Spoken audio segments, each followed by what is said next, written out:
How do you feel about the ending and how we leave the siblings? I feel fairly at peace about it. You know, it certainly had a kind of book closed kind of feeling to it. Yeah, it ends properly, which is always the best thing with any show ending. You know, it has a very, like you say, like a closed book feeling, and this show needed that. You couldn't. It's all right to have a few kind of loose ends that aren't fully tied up, and then the ending, I think, is exactly what it needs to be for this show. Just the irony of that we're always trying to prevent the end of the world, and actually we're the problem, so we've got to go. Yeah, I think it's left with a sense of hope, but there's also this sense of completion, and we've tied up a lot of loose ends, but also left a few questions, which I think is always important. You don't want to leave people going, oh, well, we've tied up every... I always found that with Lord of the Rings, it was like, it never ended. It's like, we must tie up every loose end. Yeah. And I think it's nice to leave a little bit of a question mark. It's done its job. A lot of things are established in the Umbrella Academy universe in order to facilitate the story. The ideas behind these things are normally really interesting, but unfortunately, most of those things end up having lazy explanations, really weak logic, or some of the interesting aspects of them just end up never being explored. And that's what I'm going to cover in this video. Just like the previous video, I will not be looking at the comics due to the show's heavy deviation from the source material, as well as my desire to examine the story on its own merits without too much comparison to its source. This is not going to be a play-by-play of every single event in the story, and it's not going to be fully chronological either. I'm just going to talk about specific elements of the Umbrella Academy universe across the different seasons that I have issues with. I'll try to provide as much context as possible for what's established before delving into my questions and complaints, but if you still feel as if the context is insufficient, then you can check out my other 2 videos on the characters and the plot, as they may give you a clearer picture of the setting. With all that out of the way, let's start by looking at Pogo's first line in the show. On the 12th hour of the first day of October 1989, 43 women around the world gave birth. This was unusual only in the fact that none of these women had been pregnant when the day first began. Sir Reginald Hargreaves, eccentric billionaire and adventurer, sought to locate and adopt as many of these children as possible. He obtained 7 of these unique children and molded them into a superhero team that he called the Umbrella Academy. Eventually, we come to find out the reason why this happened is because Reginald Hargreaves is an alien that released an element called Marigold onto Earth, in the hopes of it having an effect that would somehow help him in this goal of bringing back his dead alien wife by the name of Abigail Hargreaves. I know this sounds really stupid, but you can thank the showrunner for that. He said it himself. The Marigold that was released is what infected these 43 women and caused them to spontaneously give birth to children who happened to possess various powers. Based on this explanation, it seems that despite the repeated emphasis on the date and time of the pregnancies, On the 12th hour of the first day of October 1989, these factors had no real significance aside from informing us of when the siblings were born. Why was it specifically 43 women that got pregnant? Did the Marigold infect more women but only 43 of them got pregnant? And if so, why? Or was 43 the entire number of women that were infected with the Marigold? Additionally, how did these 43 women all get pregnant at the exact same time? Marigold is shown to be light and can travel via wind, similar to spores. If that's the case, then the Marigold would obviously reach some of these women sooner than others. So why don't those women give birth before the others?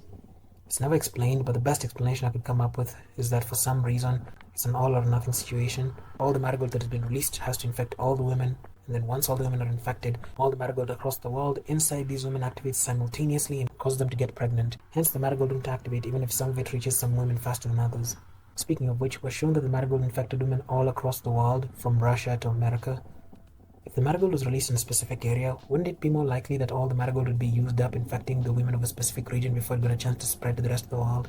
Again, since it's never explained, it's possible that either the Marigold was really selective with its targets, Reginald released it from an extremely high altitude so it could get carried by high velocity winds across the globe, or Reginald released a small amount of the Marigold in different parts of the world, and that's how various women across the world were infected.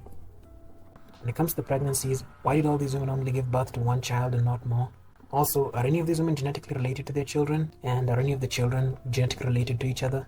The only thing we know for sure is that the children most likely all share similar blood type, because when the Umbrellas all offer up their blood for Allison to undergo a transfusion following her neck slicing, the issue of blood type incompatibility is just never brought up. All Pogo brings up is the possibility of impurities due to drug abuse with Klaus. Master Klaus, your blood is too polluted. And incompatibility with Luther due to his part animal DNA. I'm doing it. I'm afraid that's not possible, dear boy. Your blood is more compatible with mine. Why women specifically? Why didn't the Marigold have any effect on men or animals? Also, did the Marigold only cause pregnancies in women who had gone through puberty and were fertile, or did it also have an effect on prepubescent girls, infertile women, and trans men who haven't undergone a hysterectomy? We get close to an answer on one of these questions when we see a young girl in the 3rd season get pregnant when she's infected with Marigold, but since no details about her are given, it's impossible to tell whether or not she's gone through adolescence, hence the question still remains unanswered. If the effect of Marigold in women is spontaneous pregnancy, then why didn't Lila or Allison get pregnant when they ingested the Marigold in the 4th season and got their powers back? Since it's never explained, I have to assume that the Marigold for some reason has no pregnancy effect on women who were previously infected with it. This question is never answered throughout the entire run of the show, so I might as well just bring it up now. Lila is accounted for, but what happened to the remaining 35 children that were never adopted by Reginald Hargreaves? They're rarely ever referenced and their whereabouts are never confirmed. So I guess before the alteration of the timeline in the 2nd season, they were just around and about and somehow managed to maintain a low profile as miracle babies with superpowers. If Reginald's goal was to see the effects that Marigold would have on humans in the hopes that the result would be something that would aid him in his quest to bring his wife back to life, then why did he conduct his experiment in the sloppiest way possible? Instead of just releasing the Marigold into the atmosphere and letting it spread across the world, why didn't he get a small group of human lab rats, place them in a controlled environment, and then expose them to a small amount of Marigold in order to privately observe its effects? He then could have killed or altered the memories of any of the remaining live test subjects who didn't want to spread the information, since it's been shown that he can and is willing to do both of those things. This actually makes me question the entire premise of him acquiring the children. How the heck did Reginald Hargreaves, an eccentric billionaire and adventurer, locate any of the pregnant women? Let's assume it was via news outlets and articles because it was an extraordinary phenomenon that would have been reported on every avenue if this woman to come forward. In that case, all those mothers and all those children would have been immediately located by the respective governments, quarantined and studied by a myriad of health organizations all across the world, determining several factors like: why did this happen? Are there any predisposing factors that link all the mothers or dominant features that link the children? Is this phenomenon contagious by any means? How dangerous is this? Is this going to happen again? If any of the mothers had any diseases like HIV, would that have been passed on to the children? Are the children actually genetically related to the mothers? What about the fathers? Etc. There's no way the mothers would just be allowed by their country's governments to sell any of these children to the highest bidder without having them undergo extensive studies that would have taken years to conclude. Now you could say that all did happen, and that the children that Reginald was able to adopt were the ones that didn't make the headlines and weren't sheltered by their respective governments. But then I just come back to the question of how the heck did he find them if they weren't publicizing it? In addition to that, news of a billionaire going around the world and offering insane amounts of money to anyone who happened to deliver suddenly would spread like wildfire.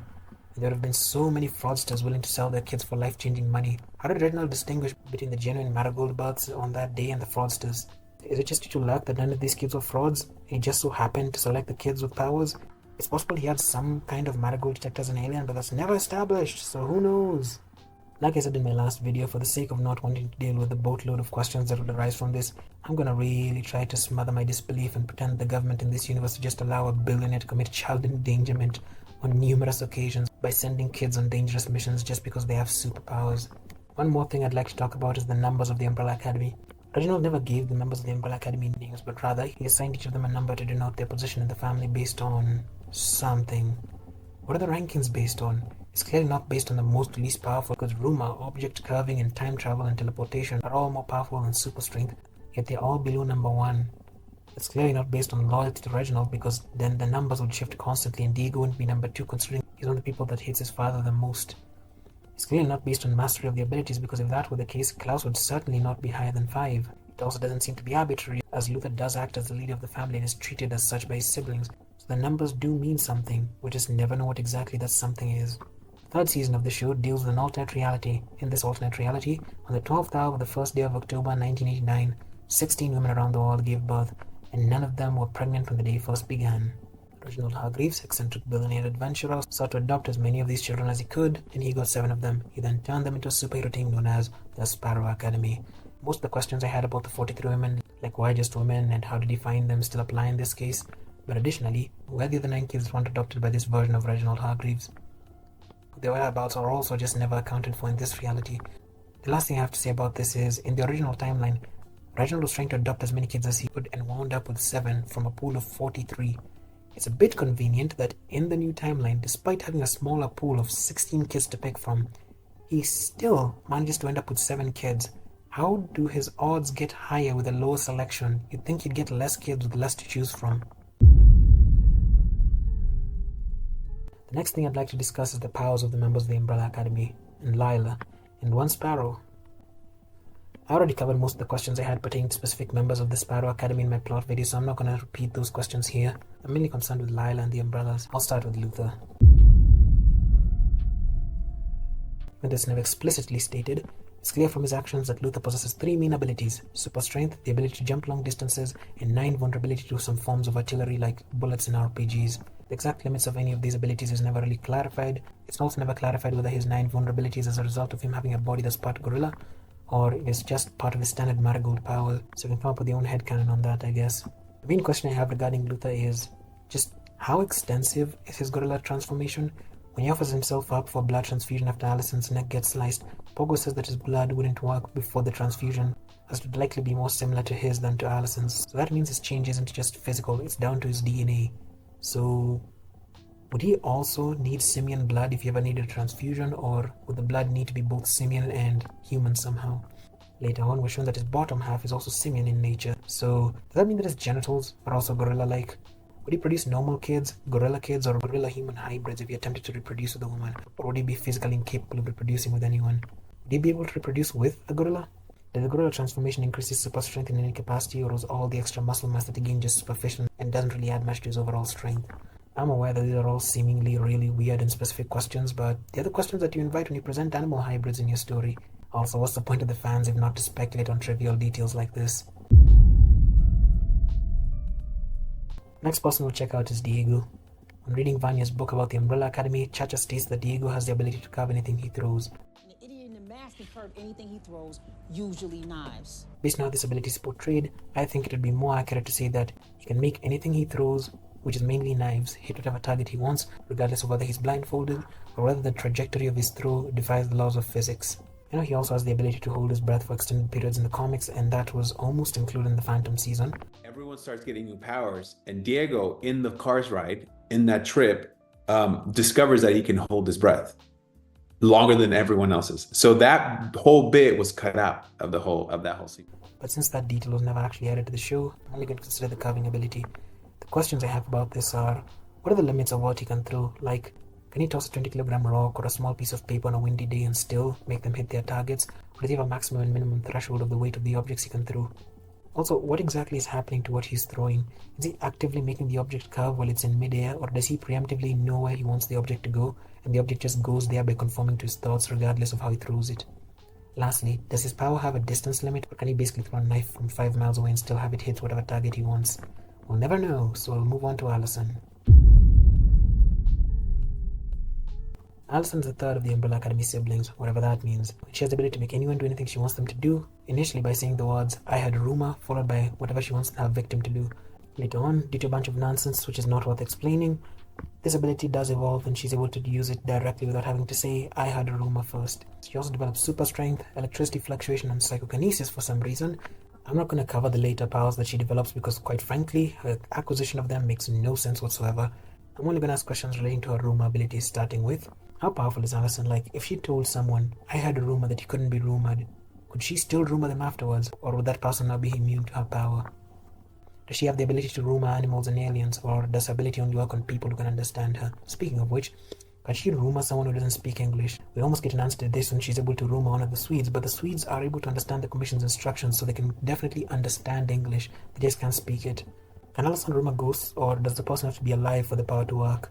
Would Allison's abilities be amplified if she used a megaphone on a large group of people? Why isn't Allison's ability permanent? When Lila uses Allison's own power against her by rumoring her to stop breathing, it only takes effect temporarily before Luther is able to save her and she starts breathing again. And despite rumoring Vanya as a child to think that she was ordinary, when Vanya discovers that she has powers later in life, that rumor doesn't kick into effect to make her forget the powers again. I don't think Allison's rumors being reversible makes sense, especially after they established have the power to assert a new reality onto the victim. Which brings me to my next question. To what extent can Allison apply her own reality onto the people that she rumors?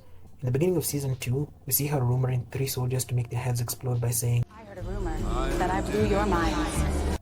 Those people don't shoot themselves in the head or tie grenades to their foreheads, their heads just automatically explode upon hearing a command.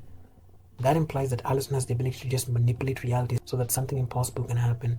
What are the limits of that? Could she rumor someone into fixing a broken leg or regrowing an arm? Could she rumor a baby into being able to speak or being able to lift a car? Could she rumor Diego into not being able to hit his target after throwing an object despite using his abilities? Could she rumor her siblings to no longer have Marigold inside their body so they don't have to die by the cleanse? Could she rumor the cleanse into no longer existing? Could she rumor one of those 43 mothers to not get pregnant after the Marigold infection? I could go on and on, but you get my point. Allison seems to have the ability to apply her own reality onto other people, but the scope of this power is never really tested, which makes it hard to gauge how powerful she is. The scope of Klaus's power is mostly well established. He can conjure dead people as ghosts, communicate with them, make physical contact with them, make them visible or invisible to living people, and even command them to do his bidding. He can also allow those ghosts to possess either him or other people, but this doesn't necessarily need to happen by his will. It can also happen without him allowing it. Furthermore, Klaus is functionally immortal. He can choose to come back to life whenever he dies, even after his body is completely destroyed somehow, and whatever wounds he suffers that resulted in his death will begin to heal following his return from the grave. Lastly, Klaus also seems to have some degree of dominion over the void that he goes to whenever he dies. He has the ability to move between different people's perception of the afterlife rather easily, and he interacts with a little girl who is strongly implied to be some kind of god. The girl doesn't like him due to his power. He can also levitate in the Phantom season, but I'm going to ignore that because again, it comes out of nowhere and makes no sense. I'll start with the obvious question that always comes up whenever regeneration is introduced as a power. What would happen if Klaus got severed in half or his head was cut off? Would both parts of his separated body grow into two separate people, or would only one of them regenerate back to a whole body, and if so, which part and why? Second question is, can Klaus communicate with alien ghosts like Abigail Hargreaves, or do they not go into the void when they die? We'll never know. Could Klaus conjure the spirit of a person who's going to die in the future if he went back in time? Like when he went to 1963? Could he conjure his future dad's dead spirit, or are his abilities limited by the current time period he's in? Probably so. That's all I have to ask about Klaus. Again, 5 is pretty straightforward. He can teleport over short distances while carrying people and objects, and can time travel, but his time travel is unstable, and its effects become more unpredictable with longer time period jumps, so it's better for short jumps like seconds, rather than large ones like decades. This is completely forgotten in the Phantom season, and 5 is able to randomly jump a whole decade and back without any prior build-up, so again, I'm ignoring that. Why is 5 the only umbrella whose powers come with automatic limitations? He can't teleport several times in a row because apparently he gets tired. What? Shit, I'm out of fuel. I'm too tired. I'm assuming he burns up too much energy doing it, so he needs a cooldown period. Like, when he gets to the future, his time travel ability doesn't allow him to go back, so he ends up stuck in the future. Why is this only the case for his powers, not the others? Also, how is 5 able to teleport into places he's never seen before, like the inside of a room or a building several times in the show? What would happen if he tried to teleport into somewhere that he thought was a spacious room, but it ended up just being more solid wall? Don't have much to say about Ben. He can summon tentacles from his torso to attack his victims. I don't know if he's controlling the tentacles, if they are part of his body, or if he's just opening up a door to another dimension in his torso, and the monsters from that dimension are peeking through to attack whoever they see. I also have no idea why Ben's ghost has the ability to age over time at the same rate as Klaus and his siblings. Victor is one of the more inconsistent siblings when it comes to his powers. In explaining his powers, Harold Jenkins says that his brain is constantly taking in stimuli, and when he feels a strong emotion, the sounds around him are converted into energy, which he then releases. I assume he means converted into a different type of energy, because sound is also energy, but anyway. Based on both the explanation and portrayal of his powers, Victor can seemingly isolate, generate, and amplify sounds and turn them into a destructive force, but turning them into another type of energy. That ability also somehow allows Victor to change the color of clothing, eyes, and skin, and produce life force draining energy tentacles. I'm sure that all ties back to sound somehow. The demon has the ability to copy the abilities of anyone with Marigold powers. She also gets heat vision later on, and as usual I'm ignoring that because that never happened. The main thing I find bizarre with Lila's powers is how she's able to immediately perfectly use an ability that took its owner years to master after copying it. Like, she's able to mimic and immediately apply Vanya's sound manipulation, even though Vanya was so unstable in that power that she had to be rumored to forget it. Did Lila just get the power without the tie of the power to her emotions, or did she get the tie as well and was able to still master the ability in a few seconds, even though Vanya still had to train to know how to use this power? Lila was also able to perfectly teleport, like 5, even though 5 stated that as a child he needed to practice that ability. I've been practicing my spatial jumps, just like you said. I think being able to mimic her opponent's abilities without some of their weaknesses is a cool and interesting ability, but I also think being able to gain mastery of abilities that took people years to fully understand in mere seconds is too much of a stretch. Alfonso is the only member of the Sparrows that I'd like to talk about. His ability is pain reflection, so if you try to injure any part of his body, you're the one that will feel the pain on that part of your body. It's an interesting idea that's applied incredibly inconsistently, and I've covered most of that in the plot video. Just like with the rest, I'm curious about the limitations of his reflection. Like, would he die if I shot him? Would only I die, or would we both die? If bullets couldn't kill him, then how much force would he need to exert in his body to go past the limits of his reflection, if there are any? Would his pain reflection work on a robot? What would happen if Allison roboted him to not be able to reflect pain and then hit him? Does his pain reflection work automatically, or does he have to see or be close to people attacking him for him to reflect the damage? Like if a sniper shot him from a distance, would the sniper die? What would happen if Lila copied his abilities and then hit him? Would the hits just keep infinitely reverberating between the two of them, or what would be the case? What would be the result of that? So, in the third season of the show, we learn that in this reality, in 1918, Reginald found a portal to another dimension by firing a flare gun into a section of the air. He constructed a hotel known as the Hotel Obsidian around the portal and regularly sent groups of men through the portal to see what was on the other side. Unfortunately, there were dangerous creatures on the other side that would regularly attack anyone that went through the portal, hence no one ever came out of there alive. The Hotel Obsidian is the hotel the Umbrellas are currently staying at, and we see the first glimpse of the other side when Lila and Diego go through the portal in search of Stanley. The other side seems to resemble the hotel, but there are no guests, food is present, and there's a bell at the reception desk with a sign in front of it, written in Chinese that says, "Do not ring bell." When Diego rings the bell, a creature with a weapon appears that slices off two of his fingers before him and Lila manage to escape it. Later on, when Reginald comes up with a plan to supposedly stop the apocalypse, he gathers the siblings and explains to them everything to do with the hotel. He says the following: "The Norse had 7, the Blackfoot 7 stars, and as a boy, he heard the legend of the 7 bells. All these stories are the same. The village is under threat by flood, fire, or a night that never ends. A shaman brings his disciples to a sacred cave. He tells them if they can ring the 7 magic bells, the village will be saved, and all will be restored, just as it was. He continues saying there is a truth to these myths, that whoever or whatever wove together space and time left a way to put things back together if the universe ever faced total annihilation. He then says there is a portal in the universe, that he built this hotel around it, and that on the other side is the answer.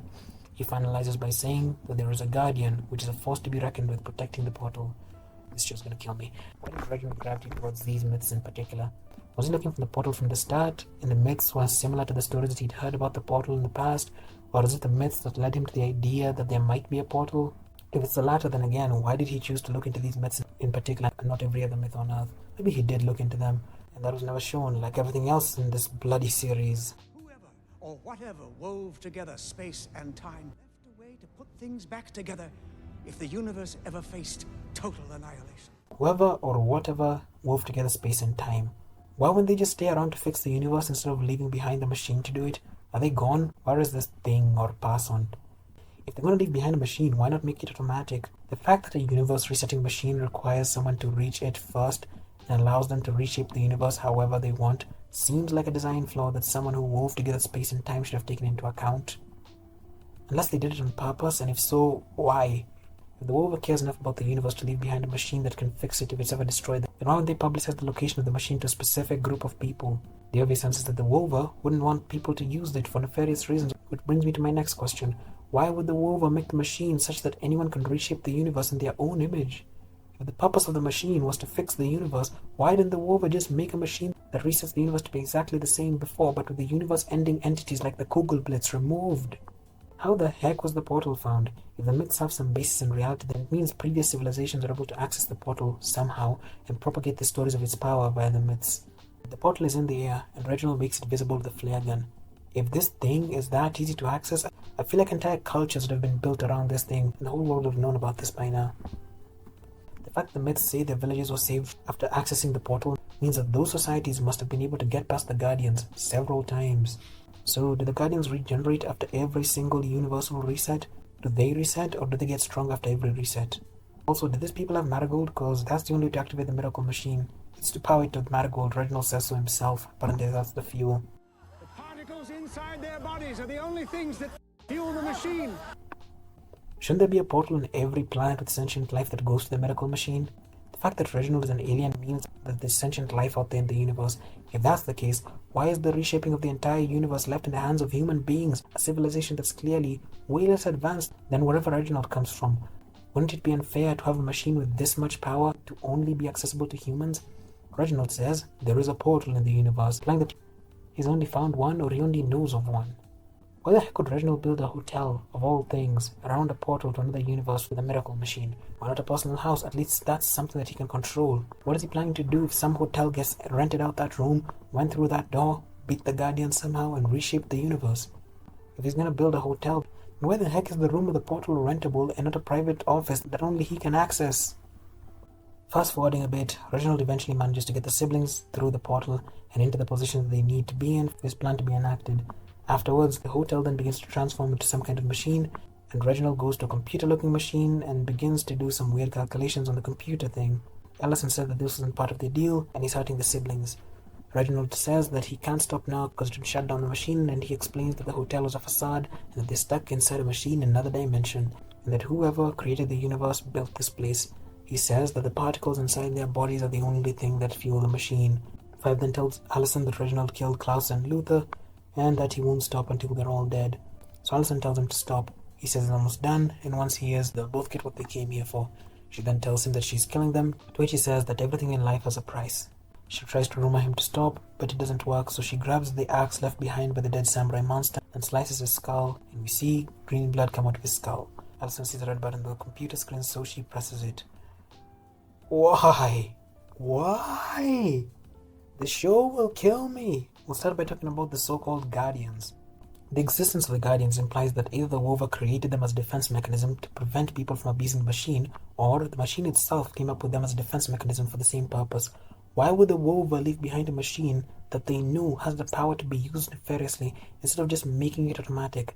The Guardians don't really distinguish between people trying to reshape the universe in their own image and people trying to actually reset it to save it. So they might just end up killing people who are trying to prevent the universe from being destroyed. Why would the Wover put such people in charge of this machine's defense? Or why would the machine conjure them? Why are the Guardians samurai monsters with ancient weapons instead of like hyper-advanced Terminator-like indestructible AI-powered robotic soldiers, or hyper-advanced beings with super regeneration, or at least an army of samurai monsters if they're meant for defense? They all die pretty easily for a group of people that are meant to protect a miracle machine.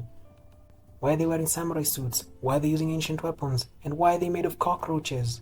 Honestly, I'm surprised this version of Pogo is afraid the Sparrows wouldn't be able to handle these guys.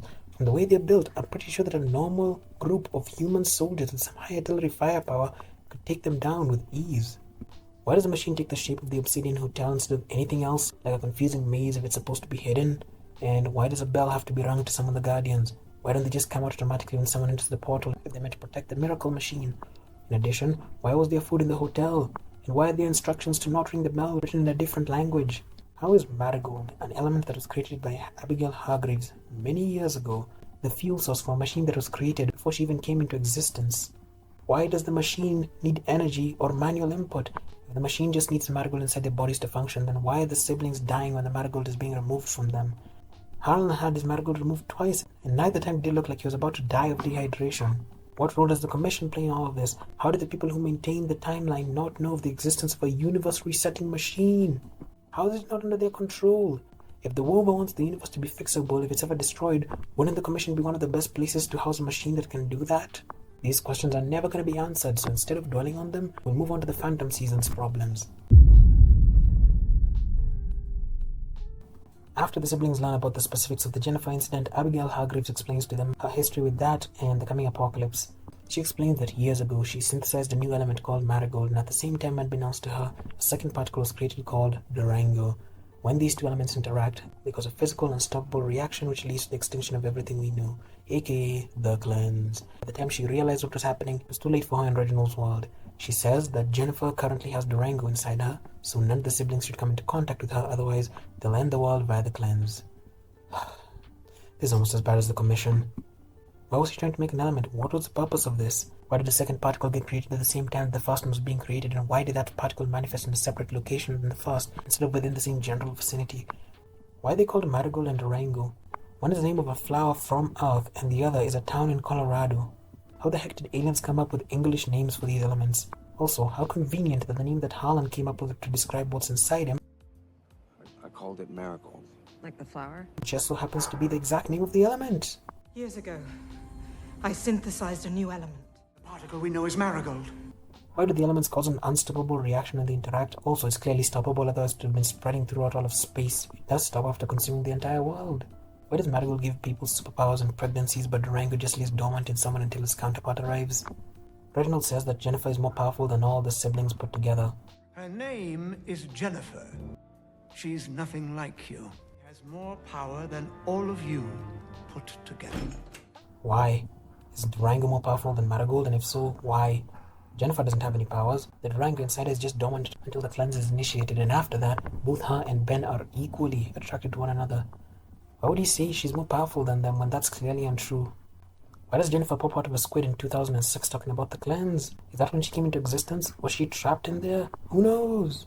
And does she know about the cleanse? Or is that just what was on her mind for some reason? If so, then does the Durango come with the memory of the cleanse or what? Since Durango appears after Marigold is created, what happens after Reginald kills Jennifer and destroys her body? Does Durango just transfer to someone else? Is it destroyed forever, or is it just destroyed temporarily before appearing several years later? Why is the Durango housed in one body while the Marigold is spread out among several people? There's a couple of questions about the train that are just never explained. What's the meaning of all the different symbols on the walls of the subway, inside, and on the door of the train? What's up with all the weird sounds coming from the subway?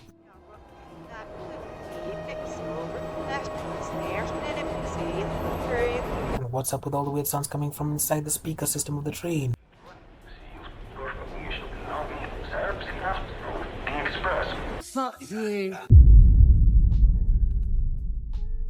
The Commission is a complicated mess of an organization that's going to take a while to explain.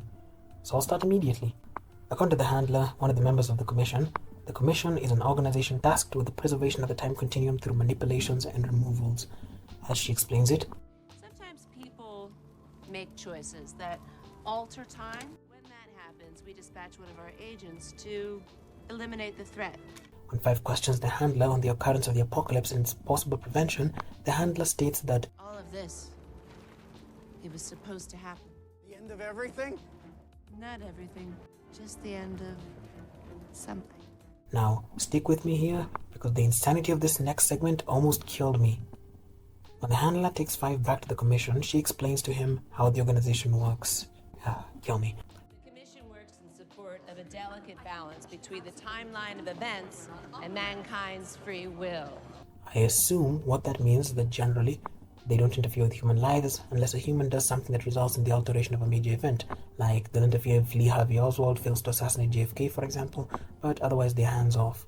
This is supported by the fact that they have many case managers on one floor, each of whom are responsible for the management of one major event.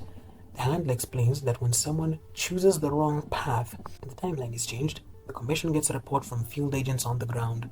Those field reports are sorted and assigned to a case manager who determines if anyone needs to be removed from the equation to ensure that the event happens as it should.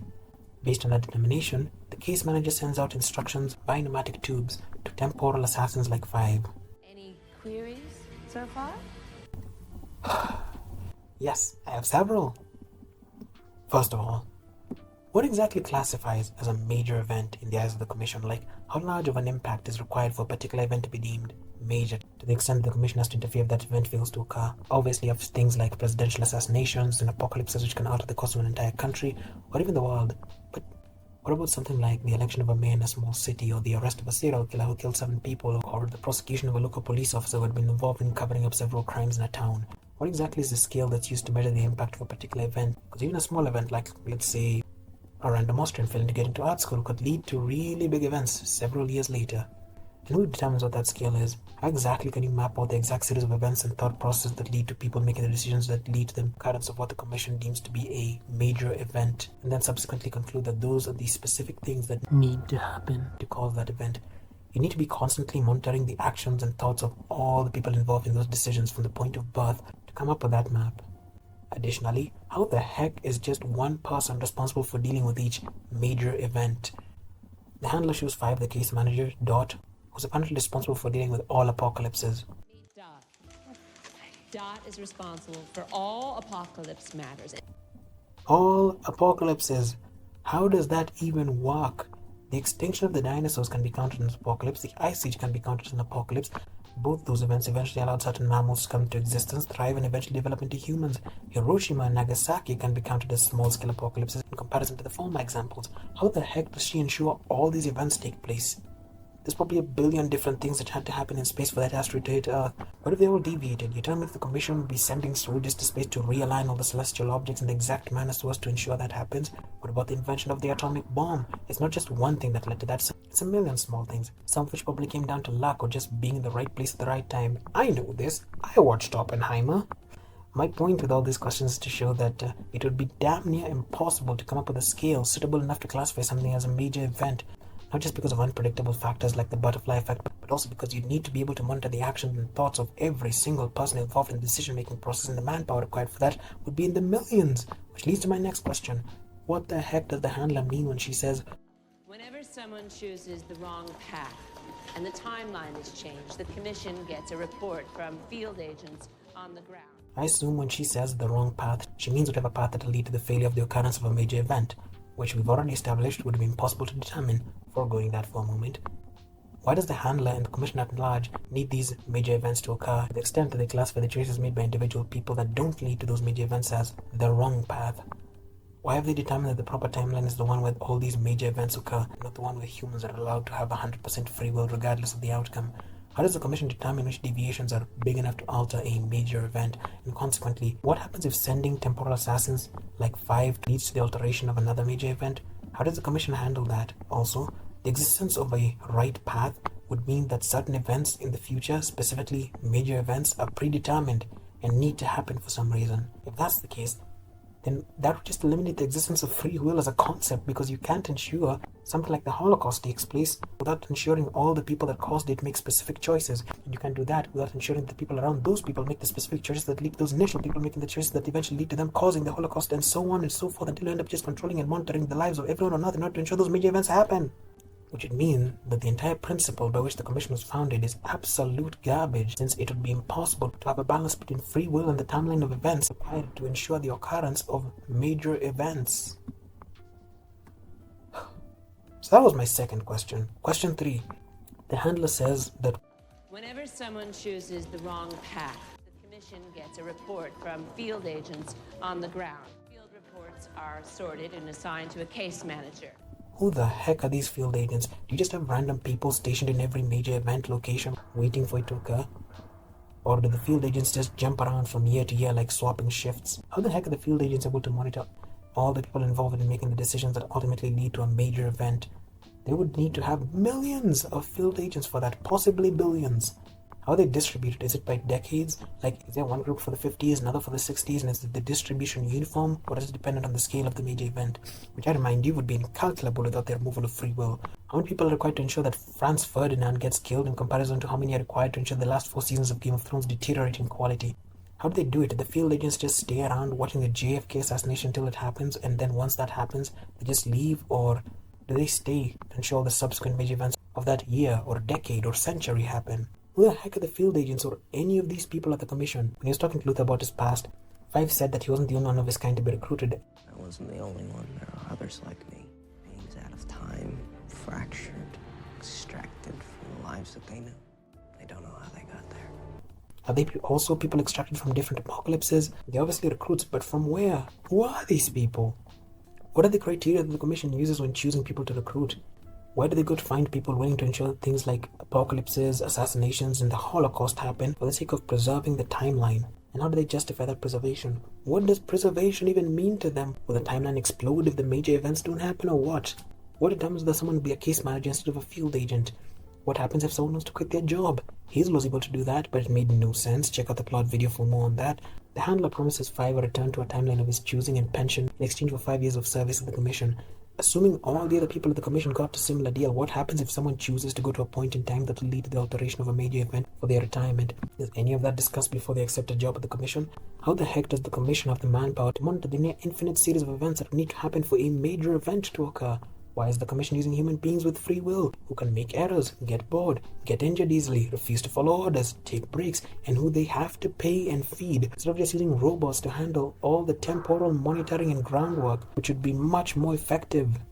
They're advanced enough to come up with time-traveling briefcases and synthetic bodies, and they could certainly come up with fully functional humanoid robots. Why the heck did this show introduce a time-travel mechanic that was so sloppily thought out? So that was my third question. Question 4. The handler says sorted and assigned to a case manager. They determine if anyone needs to be removed from the equation to ensure that their event happens as it should. So, why is it only humans that are capable of choosing the wrong path? What happens if a dog causes someone to trip, or a meteor collides with a satellite? or a volcano fails to erupt? Are animals and inanimate objects just incapable of deviating from the paths that lead to a major event? And if so, why? That would just serve as further evidence of the lack of free will. Also, again, I feel like it needs to be mentioned once more. Controlling all the events that need to occur in order for a major event like the Holocaust to happen cannot be done without the abolishment of free will, a near infinite amount of manpower, and constant monitoring of individual events and thought patterns. I don't believe for a second that an organization whose second best assassins happen to be people as incompetent as Hazel and Chacha would be efficient enough to have an answer to even one of these questions. This place was introduced in episode 6, and already, at this point, none of it makes any functional sense. It's just a straw house built on a foundation of unanswered questions, contrivances, and a string of lies blurted out one after another that only seem to make sense after a cursory glance. Look any deeper and the house collapses. The manyatta is more solid than the writing behind this place. And you know what that's partially made out of? Cow dung. A house made of excrement is more stable and solid than this nonsense. Five continues to prove my point and is assigned a difficult case by the handler to prove his work. He's tasked with ensuring that the Hindenburg disaster happens, and after he finds a solution to this, he presents that solution to the handler. He suggests killing a man named Carl Weber, who was the butcher at the shop where the captain of the Hindenburg acquires his weekly roast. I'm going to take his plan step by step, just so you can see how dumb this all is. He says, Carl dies, his butcher shop is passed on to his son Otto. Why? What if he chooses to sell it to get some cash? What if he decides to give it to his brother because he's more responsible than him, or because he thinks that that's what his father would have wanted? What if it does go to him, but he's so terrible at managing the business that it gets shut down in a week? Never washes his hands. What if he chooses to wash them that day because he considers the captain to be an important client? What if he starts washing his hands because he wants to take the business seriously on his father's legacy? What if he's forced to start washing his hands after a few complaints? So he's the one who gives the captain his rose. What if he doesn't feel like serving the meat that day? What if the captain isn't really hungry that day? What if the captain heard rumors that the server doesn't wash his hands and chooses to eat somewhere else that day? That gives him food poisoning. Which makes him late for work, which delays the takeoff. What if the captain's stomach is really resilient that day? What if the food poisoning only kicks in after a day, so he's not late, which makes him late for work? What if he decides to power through the stomach pains and fevers in order to maintain a good reputation, or because he's been late before and doesn't want to be fired? Or because there's a historic event and he doesn't want to delay? To make up for lost time, the Hindenburg flies through a weather front of high electrical charge and humidity. What if the captain decides that it's worth being late rather than doing something that could potentially endanger the lives of his passengers? My point with all these questions is to highlight just how impossible it would be for the Commission to do anything they claim to do with the explanations that the show provides. To pull off what 5 is explaining, you'd need to be able to accurately predict the actions that everyone in that situation and everyone around them would take, which would require you to know exactly how all these people think and make decisions. And the only way to do that would be by analyzing all their histories and thought processes from birth. Additionally, you'd need to take account of every single environmental factor required to trigger the explosion, as well as all the physics, chemistry, and engineering that went behind the Hindenburg's construction. Now, you could say that the Commission has some kind of futuristic quantum supercomputer that's able to compute all this and make the job easier, but the problem is, I know they don't, because the show literally shows us how 5 comes up with this idea. He sits down with a case file of the Hindenburg in front of a typewriter and literally thinks of all of this by himself. If there was a supercomputer that did all that and could compute all that data, there would be no need for the case managers, because the supercomputer could just analyze all the data, figure out who to eliminate in a few minutes, and then just send the information to the temporal assassins. The fact that a single human person is in charge of a major event and is responsible for untangling the near infinite amount of variables involved in that event, and then subsequently come up with the necessary person to eliminate based on predicting something as flexible as human behavior is just ludicrous. Another problem that would have been fixed if the Commission just used humanoid robots. We get more babble from 5 about the Commission in the finale of the first season. After the siblings fail to stop the apocalypse, 5 says, The apocalypse will always happen, and Vanya will always be the cause, unless we take her with us and fix her. How the heck did he conclude that based on this happening just once? In addition, the reason the Commission wants to stop 5 is because they want to ensure the apocalypse happens, for reasons that are still unclear at this point beyond. What's meant to be is meant to be. Which means nothing to me without further explanation. Other than trying to kill 5, the Commission tries to ensure the apocalypse happens by first sending a message to protect Harold Jenkins. So presumably, they must have seen the wrong path that doesn't lead to the apocalypse is the one where he dies. Otherwise, they wouldn't bother interfering in order not to tamper with free will and maintain their so-called balance. But Jenkins dies anyway, unless they were just meant to protect him up to the moment of his death in order to trigger the series of events that leads to Vanya causing the apocalypse. But if that's the case, then shouldn't the message have read, keep Jenkins with Vanya and protect him from everyone else, or protect Jenkins from everyone else except Vanya? What if the message had gone through and because it was to protect Harold Jenkins, the assassins see Vanya trying to kill him and kill her instead? What then? Anyway, Jenkins dies and the commission sends another message to Protect Vanya Hargreaves at all costs. The only people trying to stop Vanya are her siblings, meaning the commission must have seen their choices leading them down the wrong path that doesn't lead to the apocalypse. The siblings manage to take down all the temporal assassins sent with enough time to spare to try and stop Vanya from causing the end of the world. But they fail and she still blows up the moon. So does this mean that the commission was wrong? The handler explained that they only choose to interfere if they see someone make a choice that leads them down the wrong path and interferes in a major event. The fact that they send a message to protect Harold Jenkins and both a message and assassins to protect Vanya means that whatever choices they saw the siblings making must have been sufficient enough to lead them down the wrong path and not cause a major event, which in this case is the apocalypse. Despite this, the message to protect Jenkins is never sent thanks to Five's interference, and all the temporal assassins sent to protect Vanya by eliminating the siblings get killed off. Yet the apocalypse still happens. The messages and the assassins had no impact on whether or not the apocalypse happened. What that means is that either the entire commission was wrong and no one was going down the wrong path, in which case, why send the assassins? Or it's impossible to change the occurrence of a major event like the apocalypse, in which case, why does the commission even exist? It would be irrelevant. The fact that Five says that the apocalypse will always happen and Vanya will always be the cause, even though it's based on flimsy reasoning, supports the second theory, in which case there's no point in trying to fix her because fixing her is not the problem. The problem is apparently the universe deciding that an apocalypse must happen and that this one person must be the cause, regardless of what events you try to change. I know they basically confirmed that this is the case in the Phantom season, but we'll get to that later. For now, let's look at season 2. After traveling to the 1960s, Five sees that another apocalypse is destined to happen in 1963, but they must stop. So the original timeline that they came from was one where Vanya caused the apocalypse, and the commission was trying to ensure that happened because the apocalypse is a major event, and they needed that to happen for some reason.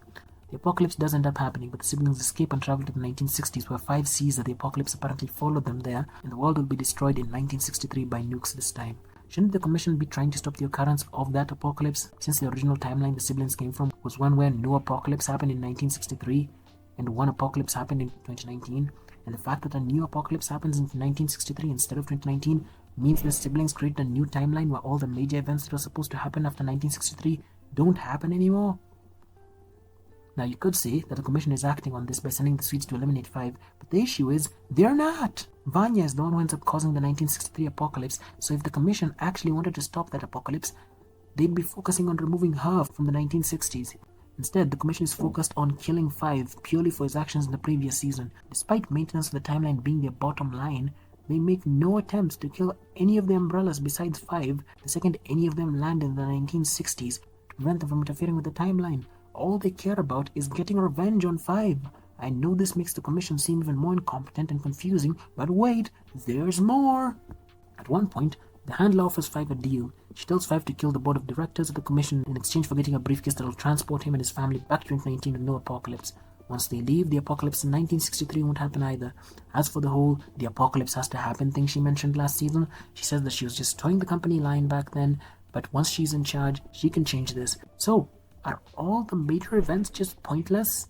Also, this still doesn't answer the question of why the board needs the major events to happen. Additionally, I have no idea whether she was telling the truth about any of this or not, because Five never uses the briefcase and the handler dies before we ever see her addressing the major events thing ever again. Before her death, though, she was demoted by AJ, who stated that after her failure to capture Five, the commission instituted some changes. We get to see some of these changes in the form of a presentation that Diego has to sit through, which is very reminiscent of the timeline explanation in Loki, another show with wonky time travel mechanics, and whether this season came out before Loki is just a comparison. Anyway, in the presentation, we learn that case managers are now seemingly referred to as analysts, and there's a new tool in play known as the Infinite Switchboard Operator, abbreviated as the ISB.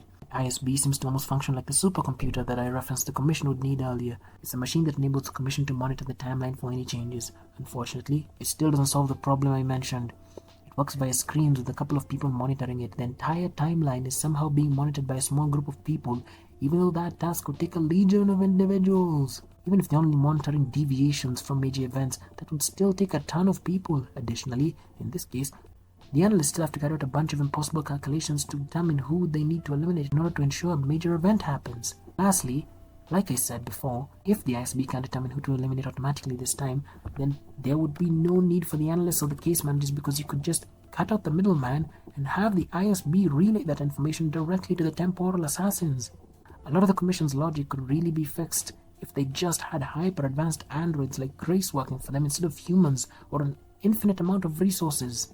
You know for sure they don't have the latter, because if they did, the handler never would have lost to the Umbrellas. Down the line, Herbie uses the ISB to show Diego the JFK assassination, which now doesn't happen because Vanya blows up a nearby FBI building, causing JFK's car to speed off. America assumes the Russians did it because Vanya's Russian, and that triggers a war with the Soviets. Nukes fly, and the world ends as a result. None of this should be new information, by the way, to the Commission, and they should have been devoting all their manpower to killing off the siblings from the second they arrived in 1961, instead of just trying to kill 5 in 1963 and then trying to kill the siblings afterwards. Their main goal should have always been to stop the apocalypse from happening in 1963 instead of 2019. Why doesn't AJ's commission do this, and subsequently, why doesn't the handler do this once she gets control of the commission? What were her goals for the commission following her takeover besides implementing a new dress code? We'll never know, because she dies, and the only thing we get from her right before her death is another vague line. She kills Lila and says, Que sera, sera. What's meant to be is meant to be, or, as I like to say, que sera, sera. It's a nice callback that still means nothing to me, as they have yet to explain its implications. Who determines what's meant to be, and why is it meant to be? We get a final ramble on the state of the timeline when 5 meets the Council of Fives in a deli at the subway, and they explain how the timeline works. Apparently, all these fives are alternate versions of each other from the different subway timelines, who've given up on trying to save their universes because they figured out the problem is actually them and their siblings, supposedly. The siblings shattered the original timeline, which is why one of the fives came up with a commission to try and maintain a single timeline. But apparently, every time a single timeline is formed, once the siblings come into existence, it shatters into a million other timelines. So, they try to do the single timeline again in an infinite loop, but it never works. According to one of the fives, they have tried to make it work 145,412 times, and they have failed each time. The family is seemingly doomed to save and destroy the world over and over again ad infinitum. Our five then relays this information to his family and convinces them that they have to allow the cleanse to consume them so that them, all the Marigold inside their bodies, and the alternate timelines can be destroyed, leaving behind a single timeline in which the siblings never existed. First of all, how did the fives all eventually find themselves in the subway? Why does a physical manifestation of the locus point to access all the timelines exist? Did someone build this place, or did it just come into existence and each of the fives are eventually sucked into it at one point due to their ability to time travel? Secondly, why does everyone assume the cleanse will just leave behind a single timeline and that timeline will be the correct one? What does that even mean, correct timeline? Leaving behind the correct timeline implies that the cleanse has some kind of sentience and is able to distinguish between the different timelines and determine which ones are supposed to exist based on criteria that are never explained. Why the heck would that be the case? Thirdly, what does human flesh have anything to do with the rage of the timelines? And why is the visual representation of this force a giant kaiju monstrosity instead of something like the Google Blitz? Lastly, with this revelation, we can finally assume that the reason why the Commission finds it crucial to maintain a single timeline by ensuring the occurrence of major events is because if they don't do this, that single timeline will splinter off and create a bunch of other timelines which will eventually bleed into one another. This does answer one of the questions I had regarding the Commission, but also creates the question of why was the Commission so vague about this objective by heading it under statements like, What's meant to be is meant to be. if they actually had a reasonable reason to do their jobs? Moreover, how did the Commission never notice that the siblings were the primary cause of the shattering of the timeline even though they monitored the entire timeline? The ISB never lessened the Umbrellas are a threat to the timeline. Neither did the case managers. The only reason the Commission ever tries to kill the siblings is to either get revenge or to stop them from altering a major event. How does an organization that monitors all of time never notice that a group of siblings are constantly fracturing the single timeline they're trying so desperately to maintain? Additionally, none of the five's explanations help answer any of the other million questions I raised about the Commission, like the impossibility of how it's operated, the source of its manpower, what the heck the handler meant when she told Five that the apocalypse isn't the end of everything, just the end of something. All of this, it was supposed to happen. The end of everything? Not everything. Just the end of something. What was the something? Or why the heck the Commission perpetually existed in 1955?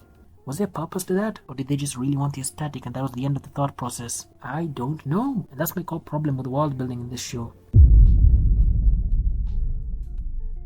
I'm aware that I seem rather pedantic with some of the questions I'm raising. That it should be absurd to expect every single element of the story to be expanded on in great detail so as to ensure no confusion is present by the end. However, Allowing some questions to remain unanswered and coming up with a reasonable headcanon for some of these components is something I would typically afford a show that at least made an attempt at answering the majority of the underlying questions. Unfortunately, that is not this show. There are so many big questions that are just left for the audience to figure out that it becomes less like headcanon and more like writing my own fanfiction to try and explain away the inadequacies of the show.